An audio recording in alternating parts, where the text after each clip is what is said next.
ऐसा पहली बार हो रहा है कि यूपी के सीएम योगी आदित्यनाथ और आरएसएस प्रमुख मोहन भागवत की मुलाकात में आखिर बात क्या हुई। इससे ज्यादा इस वक्त इस बात का कंफ्यूजन है कि ये मुलाकात हुई भी है या नहीं। ये तो सोचकर भी अजीब लगता है। ये देश के वो बड़े चेहरे हैं जिनकी मुलाकात देश की हेडलाइन बनती है, मगर आज आप 4 अखबार उठाइए, एक आध टीवी चैनल देख लीजिए या फिर इंटरनेट पर ढूंढिए, आपको जितनी मुंह उतनी बातें मिलेंगी। लेकिन इतना कंफ्यूजन आखिर क्यों, किस लिए हो रहा है? और आखिर योगी और मोहन भागवत की मुलाकात हुई या नहीं? और सबसे जरूरी बात, जहां एक और बीजेपी और आरएसएस के बीच मनमुटाव की इतनी खबरें आ रही थी, तो इस बीच सीएम योगी और मोहन भागवत की मुलाकात के सियासी मायने क्या थे? सभी सवालों के जवाब देंगे, पर उससे पहले अगर आपने हमारे चैनल को सब्सक्राइब नहीं किया है तो प्लीज सब्सक्राइब कर लीजिए और बेल आइकन दबाना ना भूलें। नमस्कार, मैं हूं आपके साथ स्नेह श्रेयस। स्वागत करता हूं आप सभी का आयोन भारत में। दरअसल बात यह है कि गोरखपुर में संघ का प्रशिक्षण वर्ग सम्मेलन चल रहा था, जिसमें संघ प्रमुख मोहन भागवत बतौर मुख्य अतिथि शामिल होने के लिए यहां आए हुए थे। मोहन भागवत करीब 28 घंटों तक गोरखपुर में रुके रहे। इसी बीच खुद सीएम योगी भी गोरखपुर के दौरे पर आए हुए थे। सबको पता था कि मोहन भागवत और सीएम योगी की मुलाकात होने वाली है। हालांकि इसकी कोई आधिकारिक पुष्टि नहीं थी, मगर आरएसएस प्रमुख गोरखपुर आए और वहीं पर योगी आदित्यनाथ के रहते हुए दोनों की मुलाकात ना हो, ऐसा तो खैर हो ही नहीं सकता। इन दोनों ही हस्तियों की मुलाकात को लेकर तरह तरह की अटकलें लगाई जा रही थी, लेकिन फाइनली मीटिंग का हुआ क्या? चलिए, उनकी मुलाकात हुई या नहीं ये तो हम आपको बताएंगे ही, मगर आइए पहले आपको बताते हैं कि योगी और मोहन भागवत की मुलाकात फिलहाल जरूरी क्यों थी। सबसे पहली और सबसे बड़ी वजह कि लोकसभा चुनाव में बीजेपी यूपी और बंगाल के अंदर अपनी पिछली जीती हुई सीट भी नहीं बचा पाई। चलिए, बंगाल को अगर हटा भी दे तो यूपी जैसा राज्य जहां बीजेपी ने इतना काम किया, गुंडा राज खत्म किया, राम मंदिर बनवाया, साथ ही इतना विकास किया। सीएम योगी तो यूपी के ऐसे नेता हैं जिनकी पूरी देश में मिसाल दी जाती है। वैसे राज्य में बीजेपी का नुकसान होना किसी को भी कैसे पचता? ये पचना बहुत मुश्किल है। भागवत और योगी की मुलाकात का दूसरा कारण है, देश में पहले से एक नैरेटिव विपक्ष ने फैला रखा था कि मोदी आएंगे तो संविधान बदल देंगे, योगी को सीएम की कुर्सी से हटा देंगे। योगी और भागवत की मुलाकात में इस बात पर मंथन किया जाता कि 2027 के यूपी विधानसभा चुनाव में कैसे इन सारी चीजों से निपटारा पाया जाए। तीसरा और बेहद अहम कारण कि इस मुलाकात से बीजेपी और आरएसएस के बीच आई दरार को कैसे पाटा जाए, कम किया जा सके। क्योंकि जैसा कि हमने आपको हमारी पिछली वीडियो में बताया था कि मोहन भागवत कहीं ना कहीं बीजेपी से नाराज चल रहे हैं, क्योंकि आरएसएस से टिकट बंटवारे को लेकर चर्चा नहीं की गई। कांग्रेस के लोगों को बीजेपी में शामिल किया गया और जेपी नड्डा का बयान, जिसमें उन्होंने कहा था कि बीजेपी अब अपने दम पर चुनाव लड़ सकती है, आरएसएस पर डिपेंडेंट नहीं है। इन सारे बयानों से आरएसएस बेहद खफा थी। इसके साथ ही आरएसएस के मुखपत्र ऑर्गेनाइजर ने भी बीजेपी को भर भर के सुनाया था।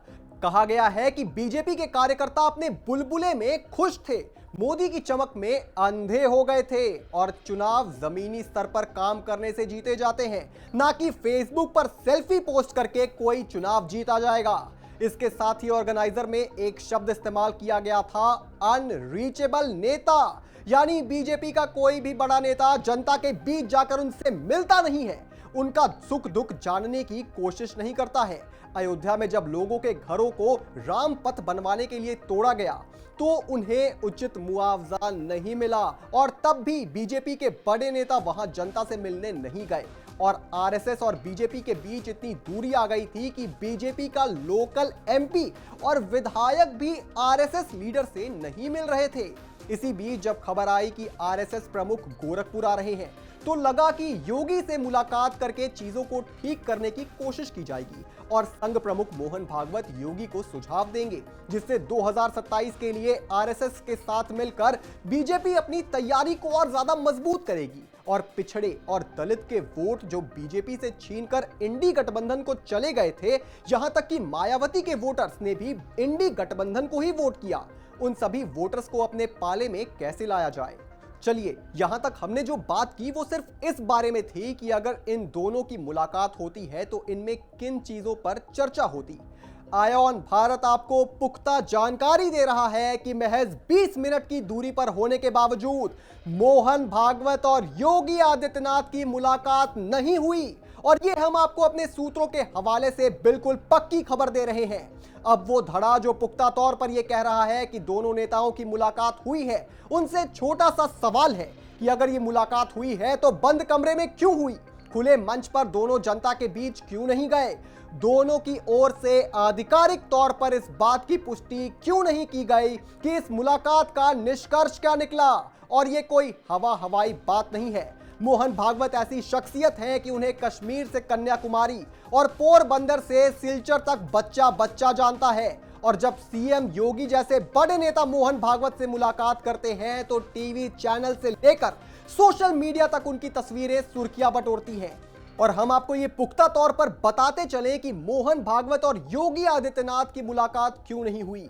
दरअसल मोहन भागवत दिल्ली को ये मैसेज नहीं देना चाहते थे कि उनकी और योगी की मुलाकात से सियासी पारा हाई हो जाए। वो मीडिया को किसी भी तरह का आकलन लगाने का मौका नहीं देना चाहते थे। जाहिर सी बात है, जिस तरह के हालात अभी आरएसएस और बीजेपी के बीच चल रहे हैं, इस समय उनकी मुलाकात से मीडिया को कई तरह की अटकलें लगाने का मौका मिल जाता। लोग अलग अलग तरीके से नैरेटिव सेट करने में लग जाते। लोग बात बनाने लगते कि मोहन भागवत ने योगी से मिलकर यह साबित कर दिया कि योगी की वैल्यू बीजेपी में सबसे ज्यादा है। मोहन भागवत और सीएम योगी इतने अनुभवी हैं कि वो ये जानते हैं कि इस वक्त एक बड़ी मुलाकात से देश की राजनीति में कितना बड़ा भूचाल आ सकता है। हालांकि इस मुलाकात के न होने पर भी एक तबके को आरएसएस और बीजेपी के रिश्तों पर उंगली उठाने का मौका जरूर मिल गया है। पर जैसा कि हम आपको अपनी सभी वीडियो में कहते आए हैं कि अगर आरएसएस और बीजेपी में कोई नाराजगी भी है तो घर के बड़े अपने छोटों से ज्यादा देर तक नाराज नहीं रह सकते। इस पर आपका क्या कहना है, हमें कमेंट करके जरूर बताएं। और भी तमाम बड़ी खबरों से जुड़े रहने के लिए आप देखते रहें आयोन भारत।